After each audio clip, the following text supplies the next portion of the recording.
touchdown passes last year. This one's knocked up. Bowers tips it to himself, and he'll score. Snaps it anyway. Greer lobs it in the air. Whoa, he has trouble with the snap, and the ball is free. It's picked up by Michigan State's Jalen Watts Jackson, and he scores on the last. And that ball's floating in the air and picked up by Kendall Wright. Touchdown Bears. Here's a blitz, and Klubnik didn't see it coming. He got blasted by Kalen DeLuxe, who has the ball and is heading toward the end zone.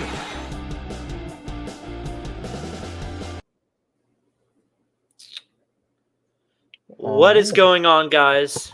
Welcome back to another episode of College Football Talk with Hunter and Dylan. Mm-hmm. We are here. This is episode 40. Ooh. Episode 40. Yes, I do keep track. So we are 10 episodes away. Just a couple more weeks, actually, because we go 2 episodes a week.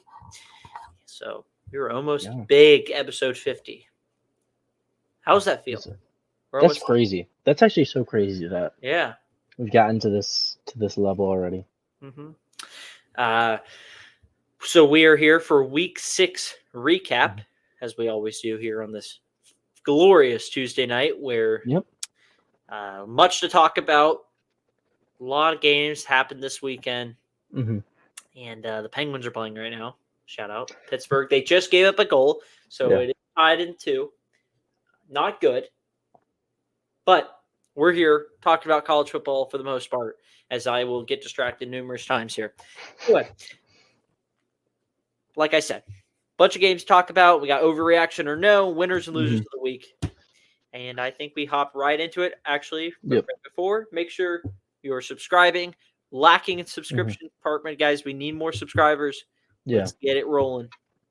We are trying to get to 100 subscribers for the end of the year. But we haven't seen any subscribers, new ones at least, in the last couple of weeks. So and we believe in you guys, though. We believe you guys will help us out. Yes, we need more. Come on, guys. You got this. We can get more. Just hit that subscribe button. It's free. It takes less than a second. It says, bam, and you already subscribe. If you have a Gmail account, so quick. Subscribe. And if you don't, get one. Just make one, subscribe. Yeah, it's free. It takes a couple seconds. And then, watch us. Hit that like button. If you're on Spotify, listen to us there and follow us there. Make sure you guys are doing all of that because it would really help out the pod. Absolutely, it does. Yes. So, with all that being said, we will hop right into it with, I think, the most anticipated game of the week going in was the Red River Rivalry, or as some people like to call it, the Red River Shootout, as it once was. Don't know why it was changed. That's not for me to get into. I don't know. I don't know. Anyway, Oklahoma wins 34-30 in an absolute thriller, a classic Big 12 game where chaos assumed or just happened all over. There were crazy plays happening. Points were being scored. Yeah. And, Texas hits a late field goal. Some people are thinking Steve Sarkisian took the foot off the gas pedal, really could have ate some more clock up, gotten to a closer field goal, maybe just to send the final dagger, chose not to hit a field goal with left about a minute and 11 on the clock. Written down here. Oklahoma goes down the field, scores a touchdown with 15 seconds left, and OU remains undefeated. They moved up to number 5 in the AP poll, where Texas dropped from number 3 to number 9. I know, if you watched the game early, it felt like it was all OU, and then Texas kind of made a late push or a little middle. It felt like first quarter was all OU. Second quarter felt more Texas. Third quarter was all OU. And then the fourth quarter should have been Texas. And then OU just kind of stayed there. Yeah. And then was the last on, the old saying, team with the ball last will win this game. That's how it was in reality here. Yeah, I mean, the thing that jumps out at you right away is that Texas outgained them by, they had 527 total yards. They had the ball for 32 minutes. They not only had more yardage, but had the ball longer, and they still lost. Yeah. So the biggest thing. Go ahead. Finish what you're going to say. I was going to say, I think the biggest thing that really killed Texas is, I think we're both thinking the same thing, is turnovers. Yeah. I mean, is there a better way to describe why Texas lost this game? I mean, the turnovers killed. It was on the first drive of the game. Ewers had two. He was responsible for all 3 of the turnovers, 2 picks. One of them was more of like a tip drill. So, you could point fingers there, but a bad turnover early, the fumble in the red zone, or the interception in the red zone, and then a fumble, which he lost it. Yeah.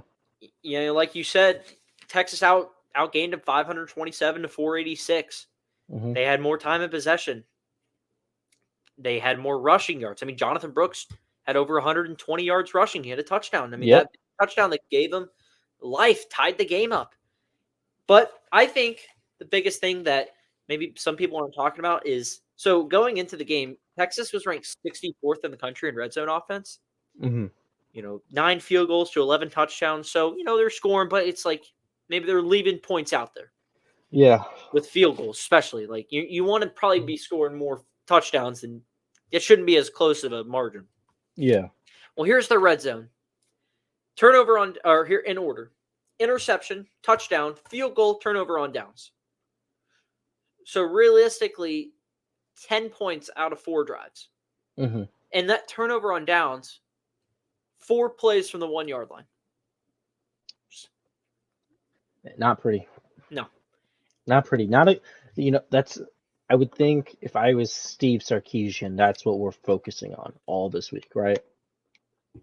Yeah. Red zone plays. What is our problem? Why can't we score touchdowns? I mean, they can't score. I mean, at the end of the day, though, is that even something you can fix through even just a week? Because that's like play calling. I mean, that's almost like you are who you are, though.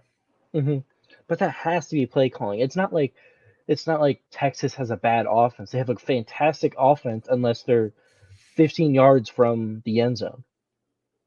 They didn't make any sense. No. And I would realistically like to say that I thought Texas would control the line of scrimmage more on defense, especially. Yeah. It was really the opposite. I mean, they allowed Dylan Gabriel, who played a fantastic game. He had 285 yards on the he had 398 total yards of offense, 113 on the ground, 285 through the air. He each had a touchdown both ways. Yeah. But Texas's defense, 1 sack, only 5 tackles for losses, and 0 turnovers. Oklahoma's defense, 5 sacks, 10 tackles for losses, and 3 turnovers. I mean, there's your game right there. Yeah, I mean, that's it. Inability to stop the quarterback and not getting pressure. Yeah, there it was right there. That's the key stat that really, You could also throw in. I mean, it was kind of funny. Both teams were 5 of 14 on third down. But a big stat, maybe not a lot of people are also talking about. Texas 9 penalties for 70 yards. Not going to get you right. That's not good. That won't get you anywhere. It's not good at all. But as we're looking at a big hole, I think Quinn Ewers really started rough, played really well really well in that second half. Yeah, played. I mean, really well. And I don't think Texas is out of the woods yet. Realistically, these 2 teams will probably play each other again. Yeah. In the Big 12 title game, which is so funny. But if you're, you can go ahead. Yeah, I would say if you're Texas, you control your own destiny still. Oh yeah, for sure. If you win out, you get the opportunity to make up your loss. Yes. It was a 4-point loss. It was in the Cotton Bowl, a neutral site. You get to not only do that, but you get to play them in Dallas again. Yeah. Same city. Be cool if it was the same stadium. It's more Arlington, but yeah, that's all the same area. But if you're Texas, you get the opportunity that many other teams will not get this year to make up a loss. All you have to do is win out. So if you're Texas, the season is not over. The season No. is not even close to over. No, it's not. They have a manageable schedule too down the stretch, Mhm. so I'm not expecting them to fall. OU, same. I mean, Yeah. they still have to play OU. I know still has to go to Oklahoma State. They have Not West fun. Virginia. Not They have. fun. I think they have BYU too, but Yeah. They play both. UCF too. Well, UCF's nothing. So Yeah, but you never know. no, yeah, exactly. I mean, any given Saturday. Yeah. Any given Saturday. Ask USC how that fought lays. Yeah. Freaking Penguins just gave up the lead. Oh my god. Anyway, can't. They're losing right now, so can't happen. Anyway, Told you, man. but both teams are going to be fine.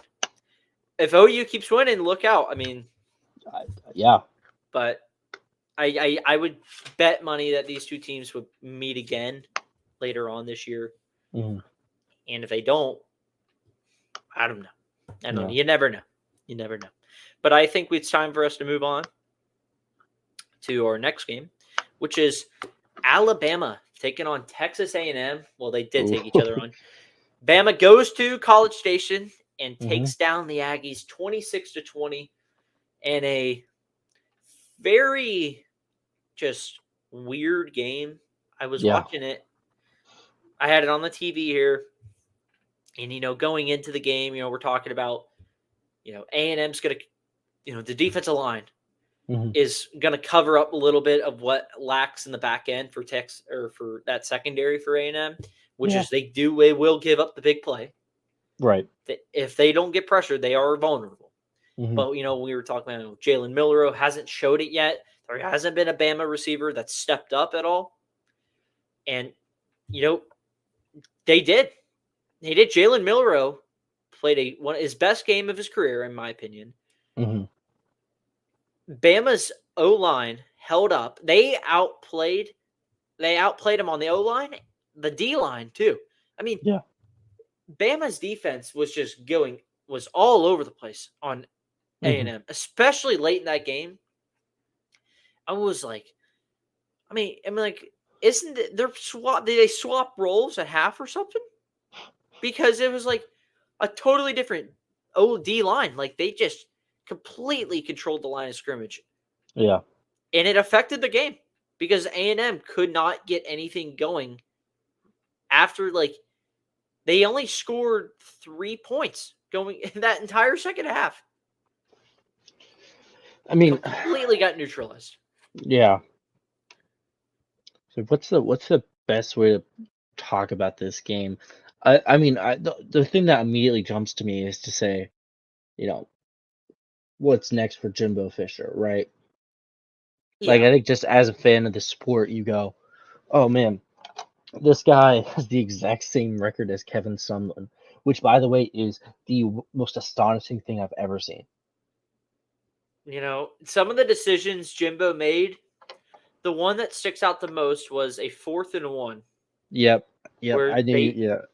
They were around, I feel like midfield because they ended up punting instead of going for it.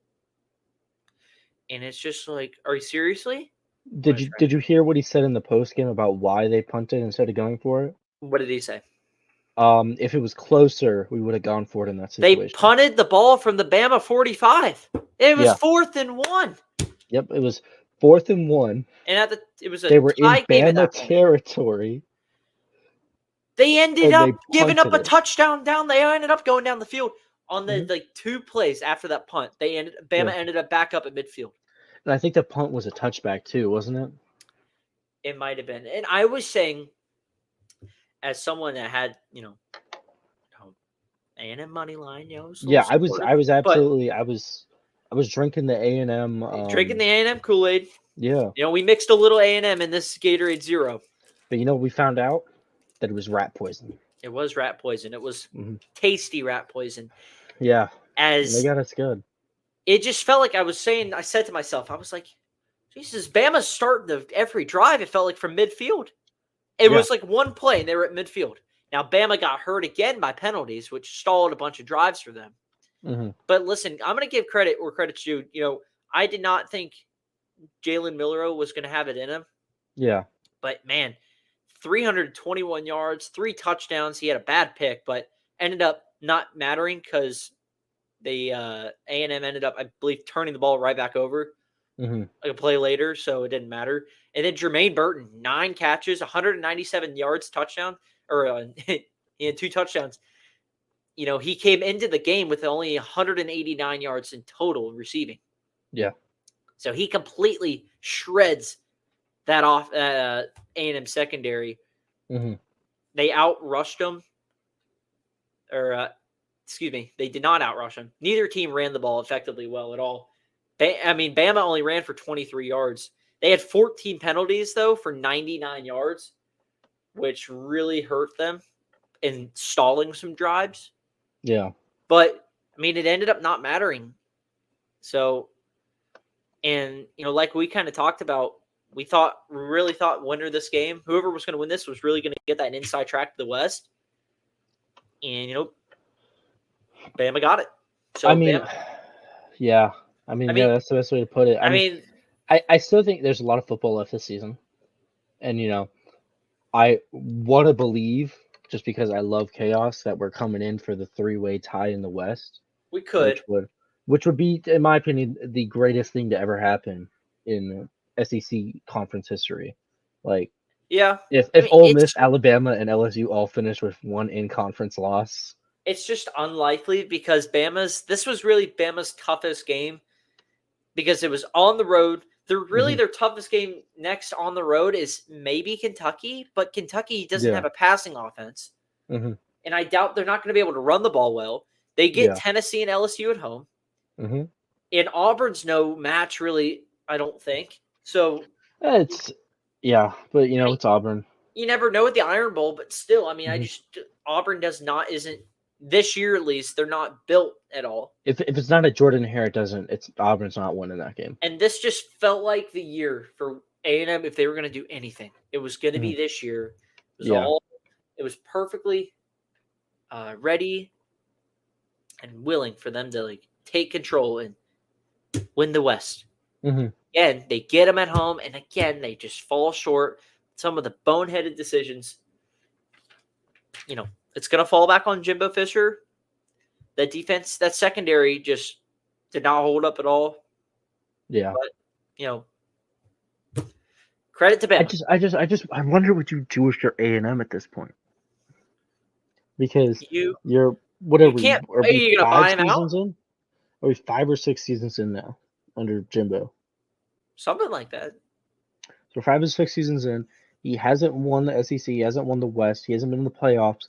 They've gone to 1 New Year's Six Bowl. And they're not winning the West this year. It's called underperforming at its finest. I don't know what you do if you're A&M at this point.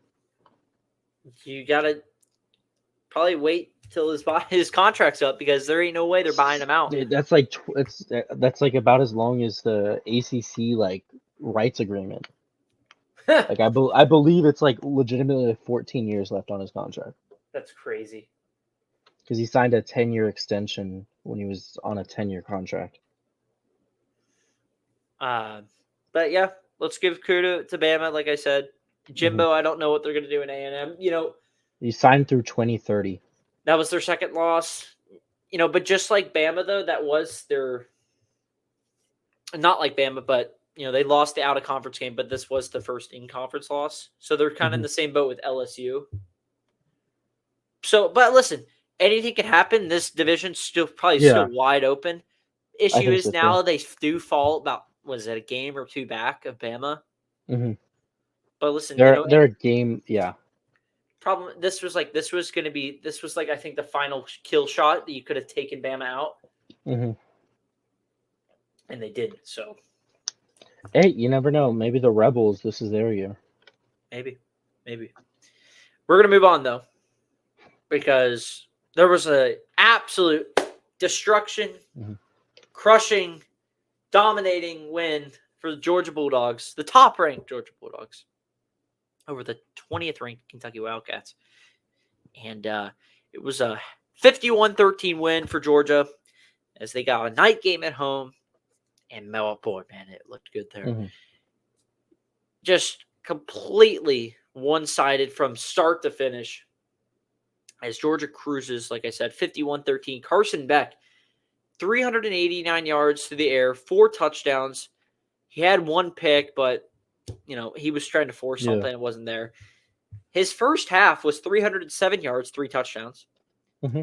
He started the game, I believe, 11 of 11 or 12 of 12, including 2 touchdowns there. They, boy, oh boy, they just came out. They finally played a complete game of hockey. Complete game of football from start to finish as the Penguins lost. Mm-hmm. I'm going to have some deep thinking later tonight. I Anyway, told you. stop it. Listen, you don't go to the playoffs after 1 game, okay? It's an 82 game Okay. season. You know what? You're right. Yeah, I am right. Anyway. Okay. Yeah, stop it. But Georgia, we were finally wondering if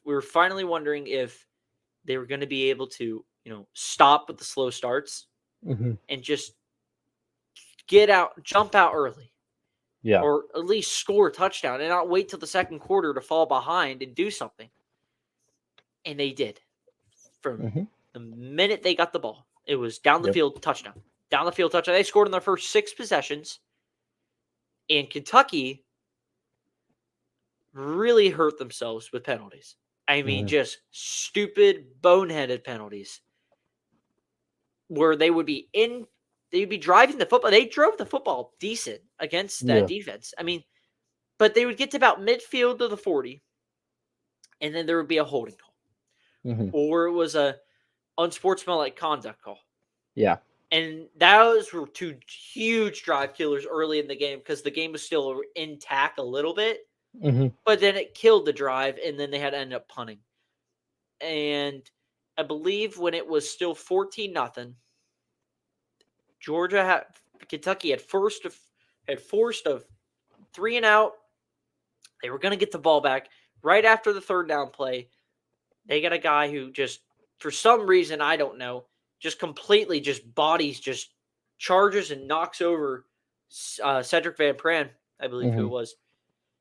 And he gets called for a penalty. I mean, it was just after the play, dumb call, extends the drive for Georgia. They go down the field and score a touchdown. And at that point, it's like, geez, 34-7 at half. And then they ended up putting 50 on the board. But listen, I mean, I'll let you have whatever your thought was here. I'm going to pull the stat. I'm going to be honest with you. I didn't watch much of this game. I was, busy driving a car, so I didn't get much time. My phone died halfway through when I was trying to listen to it on the radio. So I did watch the first drive for Kentucky, and I mean, they didn't look great. No. I mean, it looked like it completely got dominated by Georgia. I mean, this is your game, though. Is there anything specific you want to bring up about this game? Well, so, coming in, we were talking about how if Kentucky had rushed for over 300 yards against Florida, like, this is why people thought, they were going to be able to attack Georgia with the run game after they saw what Auburn did. But I was never worried because Kentucky is a team that's built that they run the ball that is in our favor defensively, where they are more of a power team where they're just going to hand it off. There's no quarterback runs or anything like that. They don't get fancy. Yeah. They hand the ball off to Ray Davis, and they run it right at you. But that plays right into our favor, and it showed Saturday. I mean, they only had 55 yards on the ground on 24 carries. They only averaged about 2.3 yards a rush. Completely neutralized that. And, and we both thought Devin Leary was not going to be good enough to passing the ball because we hadn't even seen it yet, but we just was not good enough, and it showed. I mean, he only had 128 yards he did have 2 touchdowns, but they were junk time touchdowns. I mean, just a complete one-sided flip, 33-12 in first downs. 608 yards to 183 in total yards. Georgia threw for 435 yards between him and Vandergriff. They averaged 10.4 yards per pass. That's wild. I mean, they outrushed him 173-55. 37-22 in time of possession. Just a complete and utter dominant win. Mm-hmm. Brock Bowers, 7 receptions, 132 yards, and another touchdown. I mean, he is on his way to the Heisman. If he's not in New York, again, I'm going to continue to say it. I'll harp on it on all year. If he's not in New York, there needs to be real deep thinking about the award, because there should be no way. I don't care if he doesn't win it. He better be there. Yeah. But that was if I'm going to take anything away before we'll move on, I'm going to say defensively, I thought they played well. The cornerbacks, secondary played well for Georgia. Yeah. They just seem to lack pressure on the quarterback.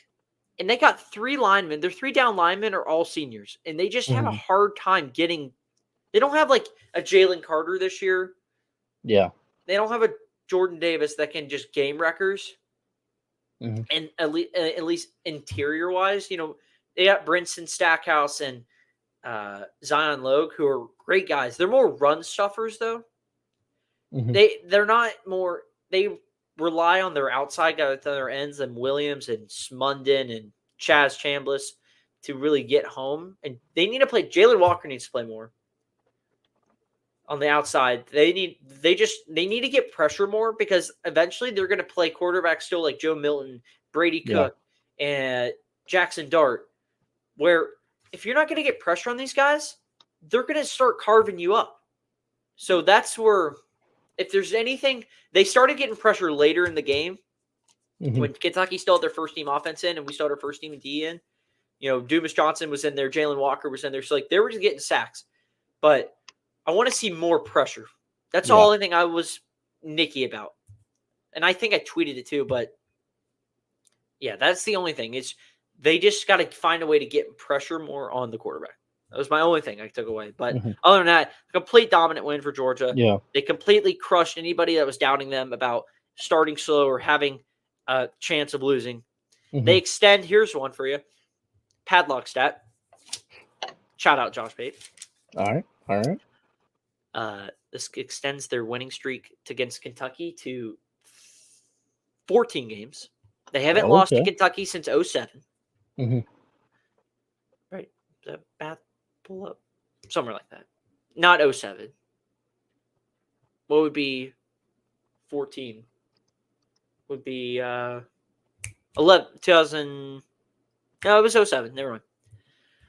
I can pull it up for you real quick. I can tell you exactly. They haven't lost now. They extend their winning streak to 23. 23 games consecutive winning streak. They haven't lost a regular season game since 2009. 2009. Okay. So they haven't lost a regular season game since 2020. That was against Florida. They haven't lost a game since 2021, the SEC title game. Yep. They extend their SEC winning streak to I believe 30 games. Don't count me on that one, but just complete dominant run by Georgia, and they keep rolling. So, but we're going to move on to Louisville, Notre Dame. Louisville. Louisville. But as we both thought, I think, no, you thought Notre Dame was still going to win. I still picked Notre Dame. Well, you're not. That's why, you're just lacking in that department. I said I want to pick Louisville. You just didn't trust them enough. Yep. Well, Louisville gets it done 33-20. You should have. And which was a great atmosphere there. Louisville pulls off the upset, even though they were ranked, but still. Big time top 10 win for Jeff Brom and his first year gang. Yeah. As they get a big signature win. And, we thought going in that either Notre Dame was going to be able to control the line of scrimmage and just kind of limit Louisville's possessions and just lean on August Estime to kind of just run the rock. But honestly, Louisville was the one that did that. I mean, here's your key stat for you. Okay. 185-44 rushing yards. Louisville favored him. Notre Dame averaged 1.6 yards a carry. Yeah. I would say their top rusher had 37 yards. And it wasn't even Estime. Another stat I think you really do need to bring up if you want to talk about this game is Notre Dame having 5 turnovers. 5 turnovers, Mm-hmm. only rushing for 44 yards. Yeah. And Sam Hartman goes 2 touchdowns for 3 picks, where Jack Plummer goes 145 and a touchdown. Mm-hmm. But you let Jawar Jordan rush for 143 yards and 2 TDs. That'll do it for you. Yeah. That's how you lose football games right there. I mean, Audric Estime only had 20 yards rushing. Mm-hmm. That will do it. And honestly, it was a couple late touchdowns for Notre Dame that even just made it closer than what it actually finished to be. Mm-hmm. But this is why I kind of thought, and some other people did think too. I think you kind of did, but Notre Dame had played 2 tough games against Ohio State and Duke. Yeah. And now you have Louisville.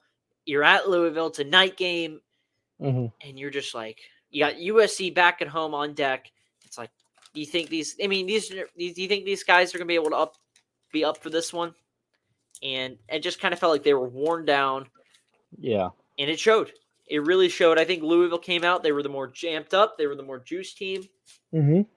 And they got the win because of it. So, credit to Louisville. They keep rolling 6-0. Dylan, there is a wide open race right now in the ACC. I mean, sure, yeah. See, he's scared, guys. He won't tell you, but he's a little nervous. I'm not scared. We don't play any of those teams. That's the funny thing. So, Florida State, North Carolina, and Louisville don't play each other. Yeah. So, let's just call this hypothetical. Maybe. Mm-hmm. What if we get to the end of the point in the season? You have all 3 of them. All you guys went out. Yeah. How do we decide this? It's points against conference opponents, I believe. Like the old runs allowed, runs scored. Yeah. Tournament play. Mm-hmm. So I think it would be Florida State and North Carolina, I think. Yeah. Is right now who would be, which is I'm fine with, because boy, oh boy, Drake May and the gang are just cruising. Yeah, they look good. They look pretty good. They look good. You guys gave up a couple points to Virginia Tech that you shouldn't have. Well, the defense only gave up 10 points. All right, relax. The defense gave up 10 points. I mean, I don't say what you want, but the defense. I wish we could talk about Florida State more. Defense didn't give up any points in the second half of the game. I wish we could talk about Florida State. They just don't play anybody. It must be that strength of schedule. I mean, hey, man. All right. I think we move on, though. Good job by Louisville. They keep rolling. Notre Dame is effectively out of the playoff conversation, in my opinion. Effectively, they are gone. No, that's the same thing. No, they're gone. But they can play spoiler mode now for teams like USC, and that's about it. So yeah, I mean, you draw a blank after that because there's Clemson was still there, but Clemson decided to not play well in the start of the year. So yeah, we're gonna move on though. Beats Notre Dame though, because if you weren't awake by this time, USC at home, and you know how much I love USC, survives in overtime, triple overtime for that matter, against Arizona, the Wildcats, who only lost by 7 last week to Washington, are below a 17-0 lead early to USC. USC just looks completely flat out of the break or out of the gates. Caleb Williams played one of his worst games, probably of his career. 14-25, only 219 yards rush or passing, and only had a touchdown. I mean, just gross early. Noah Fifita for Arizona, their quarterback. Apologize if I just completely blanked on that. Man, he played a great game. 303 yards, 5 touchdowns. But again, that defense is going to end up killing him. And it about did. Here you go. Total yards. 506 to 365 in favor of Arizona. Arizona had 28-23 in first downs, 8 of 16 on third downs. They were 2 of 2 on fourth down. They averaged almost 9 yards a pass. They rushed for 203 yards.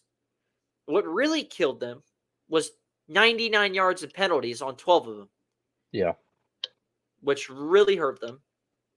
USC just sluggish all over. I mean, if you're just looking at stats alone, 3 of 9 on third down. They only had 146 yards rushing. They made the big play late in the third overtime that ended up sealing it, but just not good. I don't know, maybe if you think so, but was it you think a look ahead spot? Yeah. I mean, it either was? that, and I think Arizona isn't as bad as people thought to start the season. I mean, they've kept it close with both USC and No, Washington in back-to-back weeks. I mean, they obviously aren't horrible. no, but I do think Arizona really should have just gone for 2. Mm-hmm. Excuse me. They should have gone for 2 instead of in the end of Well, the coach didn't overtime. know. Well, the learning behind the scenes that the head coach did not know how overtime worked. which is a completely separate argument or thing we can probably both go on. Because I don't know about you, but I think the overtime rules are stupid. Why did they change it to begin with? I mean, I know it's because they were scared of having another one of those. The LSU, National A&M Communist Against Athletes League committee needs to relax. Okay, it was perfect. We had instant classics like A&M and LSU, and now you have we're 74-72, and then a couple years later, now you got Penn State and Illinois going to 9, and it's 23-21. Yeah. I don't like the 2-point rule. I think it's stupid. Mm-hmm. Put them all back at the 25 as it should be. Yeah. And force a team to score. Mm-hmm. I think the 2-point rule is dumb. And, and when you're a team that's a 21.5-point underdog on the road, you have a shot to end them. Take the chance. You got nothing to lose. Why would you extend the game to put yourself in a spot where you are inevitably going to lose? Mm-hmm. And that's what Arizona did. Yeah. Now, who's to say they even get it? But, at least make the effort. Make the effort. That's what Colorado State didn't do either against Colorado, and they ended up losing. Arizona ends up doing it. Mm-hmm. If you're USC, the defense is going to kill you next week and moving forward. When you have Notre Dame, you have Washington, you have Oregon, and we talked about this last week. You have UCLA and Utah still on tap. Yeah. The offense is not going to be able to keep the water out of the boat any longer, sooner or later. They are going to sink to the bottom of the Pacific Ocean because of this. If we're going off geographics. Yeah. And you have to agree with me, right? I mean, this defense is going to cost them games. We will see. That's my biggest thing is we will see. I do think it's funny. I saw a thing out there. So somehow their defense is so bad, but I don't know how they lead the nation in tackles for loss. Yeah, I don't know, but that makes no sense, right? It doesn't make sense, and it also doesn't make sense why they're in a one-score game. They get taken to the very last couple minutes with Arizona State. Yep. They only win by 14. You almost let Colorado come back and beat you. They only won by 7. And then you had to go to triple overtime to beat Arizona. And that's even before the bye. That's after the bye. Well, yeah, it was after your bye. But, I mean, that's just the easy part of your schedule. And you're doing that now? Yeah. What are you going to do 2 weeks from now when you got to play bigger and better teams? I do think it'd be really funny if they come out and they beat, like, Notre Dame, like, 35-0. Like, they just click all of a sudden. I do think that'd be really funny. I have a better chance of flying to the moon and back before they would ever do that. Well, I don't know about that, Hunter. All right. No. Relax. I'm just saying. This team's going to get... You think Hartman... I'm telling you, Hartman is going to have a bounce-back game next week. And Audric Estime, pray for the souls of USC. They might run for 300 yards. I'm just saying. Just saying. Oh, my gosh. Well, we'll get to that. I'm telling you, you think I'm crazy. Put your money where your mouth is. That's what I thought. Okay. Anyway. Okay. Just saying. Relax. All right, we will head on now to LSU taking on Missouri. Well, they already did. I don't know why I keep saying they taken on as if it's about to happen. LSU wins 49-39 in Columbia. A very back and forth, wild, shootout is really what it was. And the Tigers of LSU come back and cover. Yeah. Jaden Daniels, my God. I mean, if the defense played any sort of better or just had a brain cell on how to tackle and play coverage, he would be a Heisman favorite. Yeah. They should be 5-1 against Ole Miss. The FSU game I'll still give you because I think depth really showed there. Yeah. I mean, they lost by what, 3 touchdowns? They got outscored. 4? Was it 31-7 in the second half? Yeah. Yeah. But outside of that, I mean, they should have beaten Ole Miss by clearly should have beaten them. But they didn't. You go into Missouri, backs against the wall, in my opinion. Got to win to keep your season somewhat alive because of how crazy the division is. They go in there against a pesky little Missouri team that was 5-0, and they get a win. They get a big win. A big win, yeah. Huge win with a team that desperately needed it. I thought the defense, I did watch the entire game. The defense played very well for what they've been, very well in that second half, that like mid-third on. Really limited and kind of shut down Missouri. Yeah. Held them to only, I believe, 1 or 2 touchdowns. Got a couple turnovers. Harold Perkins looked better. They found something. They're going to be a team that's not going to be able to stop anyone. I think it's going to be more of like limiting teams. You know what I mean? Yeah, they have athletes, right? They got some athletes on defense who can make plays. The problem is, I think it's coaching. Coaching, and you bring in all these transfers from last year, for this year, from everywhere, and there's no cohesiveness, nothing that no sort of gel together, and these guys aren't making any plays. Yeah. I mean, for a second, Missouri was going up and down the field like whatever they wanted to. Yeah. I mean, we went into half, it was 25-17 Missouri was winning. Yes. I mean, Missouri put up 527 yards of offense on LSU's defense. But a big thing, fourth quarter, LSU outscores Missouri 22-7. Yeah. They outscored them the second half 32-14. That was the big thing. Because the defense found something, and they were able to build on it and kind of keep Missouri in check, because before that, in the first half, Missouri was doing whatever they wanted to. Yeah. Whatever they wanted to. But again, like I keep saying, I think LSU found something. Jaden Daniels got banged up on a touchdown, got called back, got banged up, and he really just showed when he's one of the toughest guys out there. Just bruised his ribs or something, and led a huge drive down the field on a big run that converted like a third down. Yeah. But I mean, he had another 259 yards to the air, another 3 touchdowns. He rushed for over 130 yards, another 300 plus total yard game for him. Yeah. Malik Neighbors, who's really come on late these past few games, he had another 146. Missouri's defense, who we both knew wasn't good. I mean, they allowed Logan Diggs for LSU 134 yards on the ground. Jaden Daniels, like I said, 130. Not good. Not good at all. Yeah, no, not very good. Not good at all. Brady Cook played well. He did have 2 picks. He came into the game with 348 pass attempts without a pick, and then he threw 2. Go ahead. Figures he throws 2 in the game Saturday. Both of them were just forced, really bad ones too. Yeah. I think going into the game, both teams were ranked.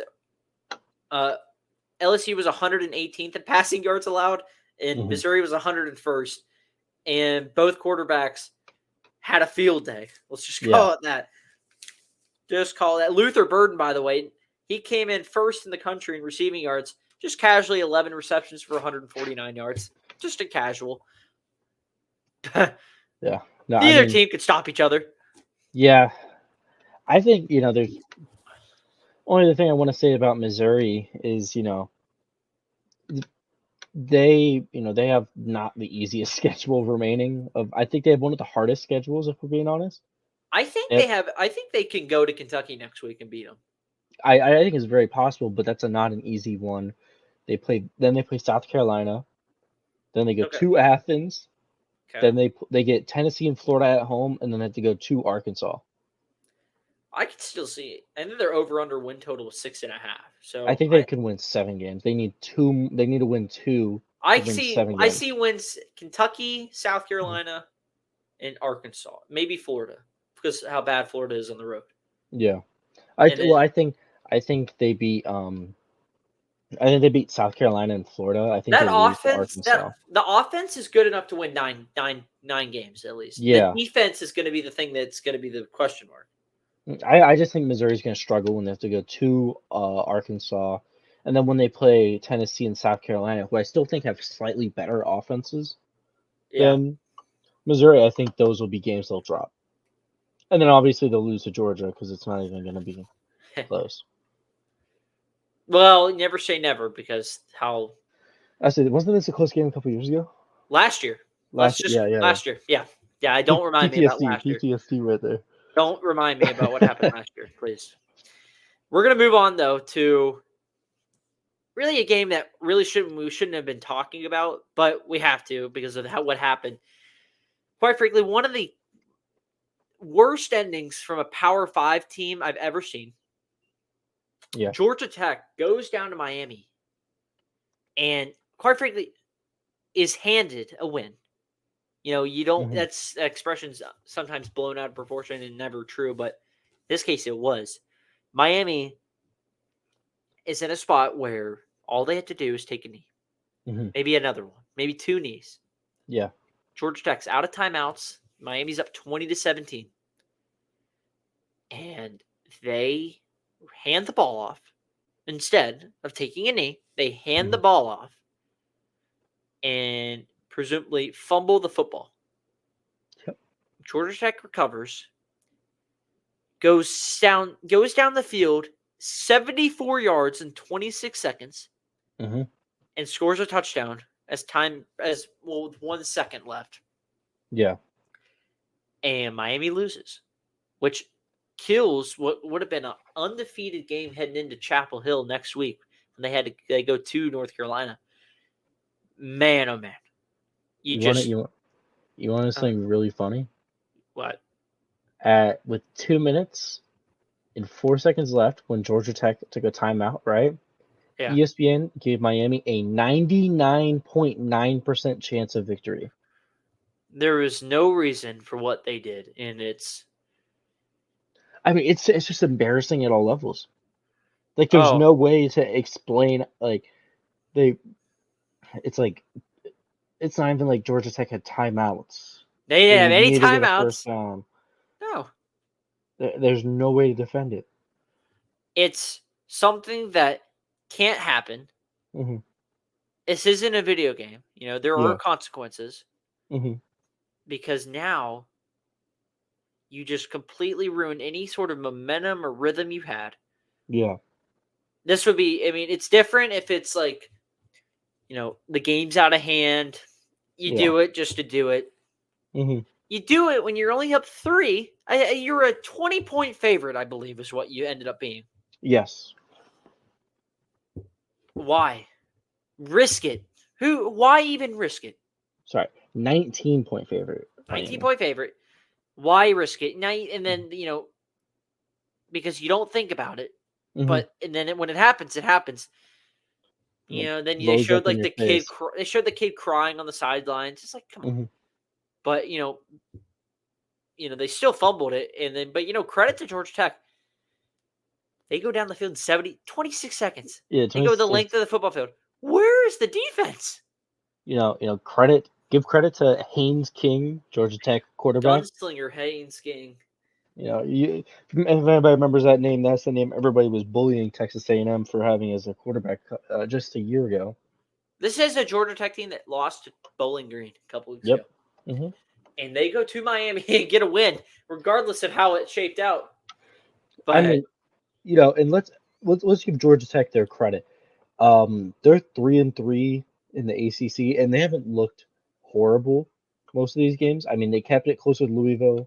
They were in a game versus Ole Miss till the end. They beat Wake Forest. That Bowling Green game is a horrible stain. yeah. With a win against Miami, I mean, it feels like anything's possible right now, right? Right?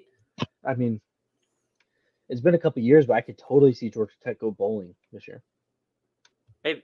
I mean, they play Boston College at home next week. They get Virginia and Syracuse on their schedule. I mean, they need to win 3 more games to go bowling, and I think there's 3 winnable games on that schedule left. And you never know with the Georgia game. No, they're gonna. Oh, don't give Georgia Tech any hope. They stink, and they should have never. They didn't need to win. They ain't winning. Imagine if they beat Georgia. This is about Miami, Dylan. This isn't about Georgia Tech. Okay, we're talking about Miami. Yeah, but it's Miami versus Georgia Tech. So let's give the winner their fair due. I did, Mm-hmm. but they can't. They don't win unless Miami does this. Yeah. To be fair, they put themselves in a position. They kept this game really close with a team that they were far outmatched, and I think this is gonna actually be the thing. Like, this is the catalyst, right? That is going to be the reason in a year and a half Mario Cristobal gets fired from Miami. Well, I know it's a very strong thing to say, but is it something that completely just demoralizes the team for the rest of the year? I think he just lost the locker room forever. I don't think a single one of those guys in that locker room have any trust in their head coach ever again. And this was their biggest recruiting weekend too. They had like 10 5-stars in. Well, they just got one to commit there anyway. Mm-hmm. Yeah, I think we're gonna see some decommitting before signing day. Like, this legitimately is the worst possible thing that could happen to a program. Not only did you lose, but you lost because a coach was so incompetent they didn't just take a knee, go to victory formation, and win a game. No, it's stuff mind-boggling. It is. It's implosion. It's self-destruction at its very finest, and I think that's where we got to leave. So Miami's got to regroup because they got to go to Chapel Hill for a huge game in the ACC. So this was the best-selling Miami game in a couple of years too, which is wild because they sold 58,000 tickets to this game. It's crazy. They're never going to do that again because people are never going to show up after this result. Yeah. We're going to move on to overreaction or no, where I have 4 statements. Yep. We're going to discuss or just decide on. Starts off with USC should be very worried about Notre Dame this week. Yes, obviously. Not an overreaction. Come on. Not an overreaction because they're going to lose. It's your biggest rival. I think UCLA is. I guess it's 50-50. I think UCLA, man, that video, that video of them lining up at the center of the field that video would go, okay, maybe that is their biggest rival. But Notre Dame, that's the one where you have history, there's bad blood. But yeah, I mean, you always got to be USC. I also think Notre Dame could turn around and look terrible in this game. I think they come ready to roll. I think there's a chance they do, but I think there's also a chance that they're back home. You're playing against a team that you got to score points, but I think you definitely know, like, defensively, like, you're going to be if you shut them down, like, you're going to be fine. Yeah, I could see, and I could talk about this in the preview, but like I could see like a Utah kind of formula where they're just going to ground and pound this team. Yeah, and just physically dominate them because they got the guys to do that. So, yes, not an overreaction. We are, excuse me, we're on an inevitable collision course in the SEC where Alabama and Georgia will meet in the SEC title game. Overreaction. Okay. Overreaction. I'm just going to say, because I still think the SEC West is very wide open. Okay. Because if LSU beats Alabama, which isn't a crazy thing to say at all, because Alabama still has problems, They do, and LSU can score on anybody. but they can't stop anybody. That's the Yeah. issue. And if Jalen Milroe is going to keep playing like they did, or Knights just scored, if they're going to keep playing like they have been recently, where I think they figured out how to use Milroe, Yeah. they're going to pick apart that LSU defense. Again, That's what I think. But the problem I have is that A&M's defense is not very good. We've had this conversation a couple of times. That is not a very good defense. well, we said Miami torched them. Their front, their defense, the D line is good. Yeah. The secondary is going to be the thing that is going to what's the I'm looking for? Get burned if they're not going to be able to get pressure, and that's what ended up happening on Saturday. Yeah. But now, if you're LSU, A&M, Ole Miss, like you're now a game and they're 2 back of them. So you need Bama to lose an SEC game, but now most of their SEC, all their big time games are at home. Yeah. So I think that's I think it's not an overreaction. I think it's inevitable at this point. I don't think Bama's going to lose now the rest of the year. I think there's a chance, but I also think there's a very solid chance I wouldn't be shocked if LSU maybe because they can score, but again, you're going to get into a spot where it's going to be like the Ole Miss game. Yeah. But we're going to move on to the next topic. Mario Cristobal and Jimbo Fisher are on the hot seat after Saturday. Yeah. Not an overreaction. Absolutely. I think Jimbo less so, not because A&M people don't want to fire him, but because they physically can't. Yeah. They just don't have the money. I mean, it's like $100 million to get him out of there. I think it's an overreaction a little bit, only because I don't think it's a fireable offense for what he did.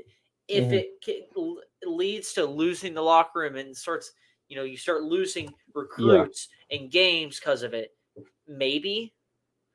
But outside of that, I think they're going to be fine. Jimbo is just another loss. He more so because depending on how this year finishes out, you already have 2 losses. We're only in the first week. We're only in the first week of October. Yeah. Second week of October. Got to figure it out because this was the year. You bring in all these recruits every single year, and again, nothing shows of it. So, yeah. Maybe if they get a new DC or something. Maybe Jimbo's calling the plays on DC.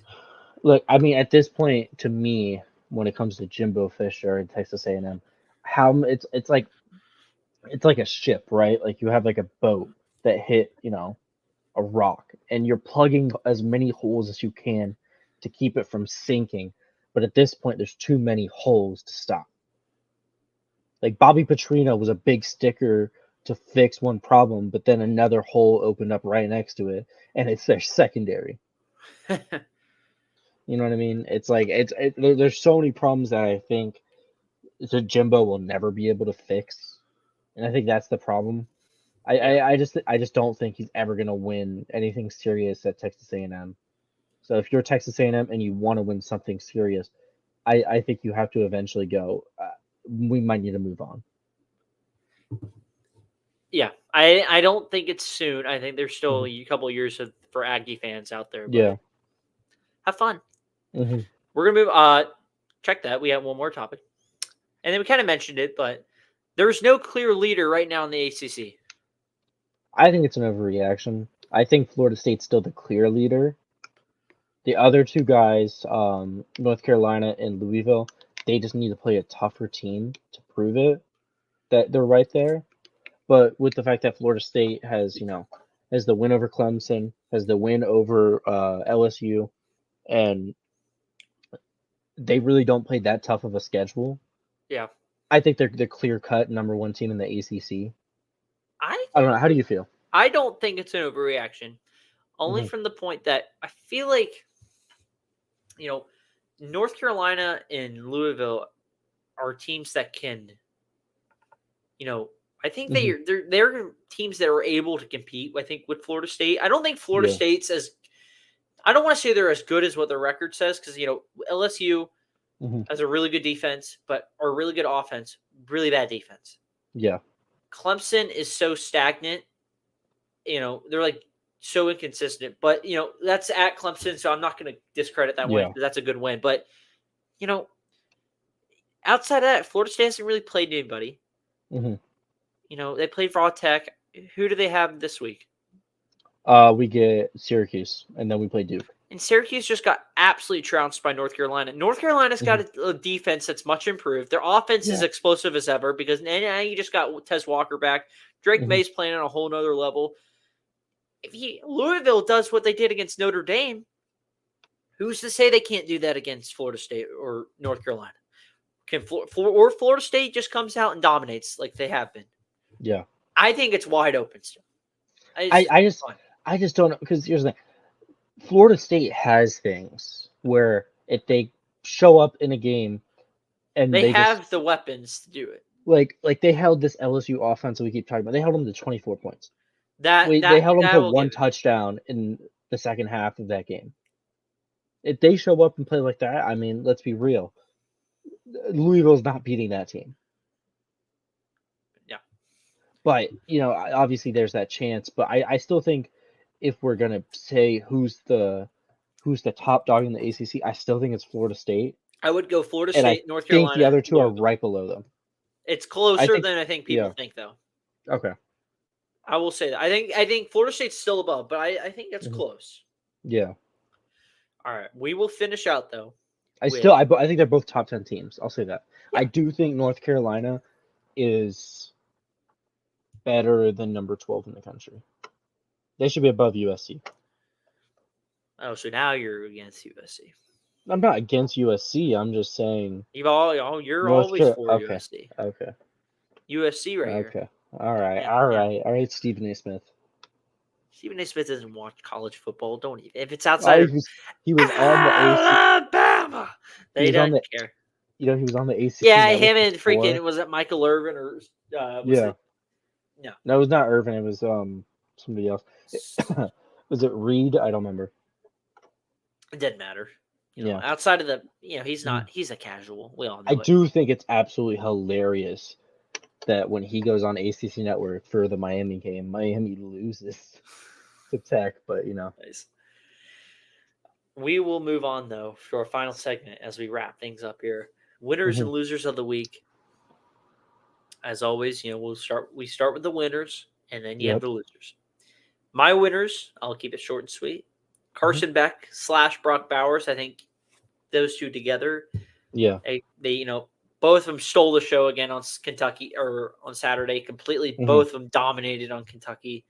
Yeah. Bowers is the focal point, should be the focal point for any defense, and he still finds a way to put up. A week after he puts up a career high, he goes for another over 130 yards in receiving, another touchdown. Carson Beck comes out, plays his best game of the year after a game in Auburn where he really grew up. He just continued it. He is just throwing the ball all over the place, gunslinging it, making sharp, crisp throws. And now the Dogs are rolling, I think. Dogs got something going now. My second winner was Jalen Milroe. We were waiting to see if this would where we're finally, have a big game. And he finally got something out there on Saturday against A&M, who is a solid defense. A tough, lesser secondary than what their D-line is, but really went out there and picked them apart for the most part that Saturday and got him a big win. So those are my guys. Yeah, no, I think that you get some good picks. But my picks were Jeff Brom, Louisville head coach. Great win. Great win for your first season in a program there.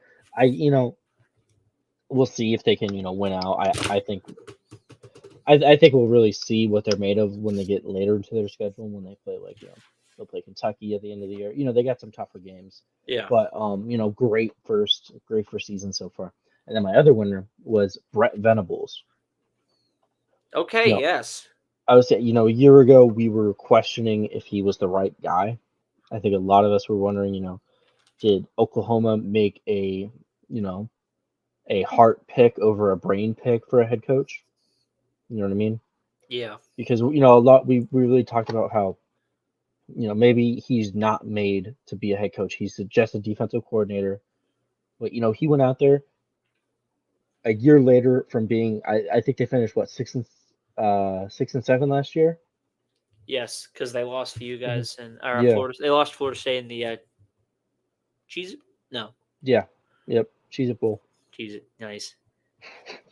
But a year later, you beat Texas. You're undefeated. You're number 5 in the country. I think he's done a fantastic job in 2 years. Mm-hmm. Like 2 years in, and you're talking about maybe they could go to the playoff. You never know. I mean, they keep it rolling. They don't this was their schedule set up to where if this was the big test and if they could pass it, it should be a smooth ride in the back half. Not saying every game's guaranteed, but it does, it's not as formidable as some other people. Mm-hmm. All right, my losers are Mario Cristobal for what happened on Saturday. Just cannot happen by any stretch of the means. Yeah. Just brain dead, dumb, stupid. I don't know what you want to call it, but decision by him and the OC can't happen. Can happen. Should never have happened. Take the knee, end the game, go out with a win. Yeah. Instead, you cost your team the game. My second loser is USC. Go in as 21.5-point favorites at home. I know maybe you want to call it a look-ahead spot, but then again, you've played like this all year. Yeah. And again, it's the defense is going to hurt you as now you really get into the thick of your schedule when you have teams. You have 4 top 25 teams right there. UCLA, I got to double check. I believe maybe ranked 2, but you have they're ranked now. Yeah, so you have still have 5 ranked teams on your schedule. And that defense is going to cost you games. And again, Caleb Williams, if I'm telling you right now, if he had that game next week or against Oregon or Washington, they're going to get trounced. Yeah. That's 17-0 that Arizona was up by. That isn't going to be you're not coming back from that. Hope you know that. So, those are my losers of the week. I think you had some pretty good losers, but I like mine a little bit more. That sounds so bad. my first loser, I had Texas A&M boosters, just because they have to get ready for the inevitable. Yep. You know what the inevitable is too. Yep. You're ready to pay Jimbo's buyout, then you got to pay your next coach's buyout, and then you have to pay your next coach. This is just setting up for Bobby Petrino to slide in and take over. That'd be crazy. Can you imagine if we get Bobby Petrino in the neck brace, but he's wearing like the Texas A&M sweater? He's wearing the maroon. Yeah. Right. Yeah.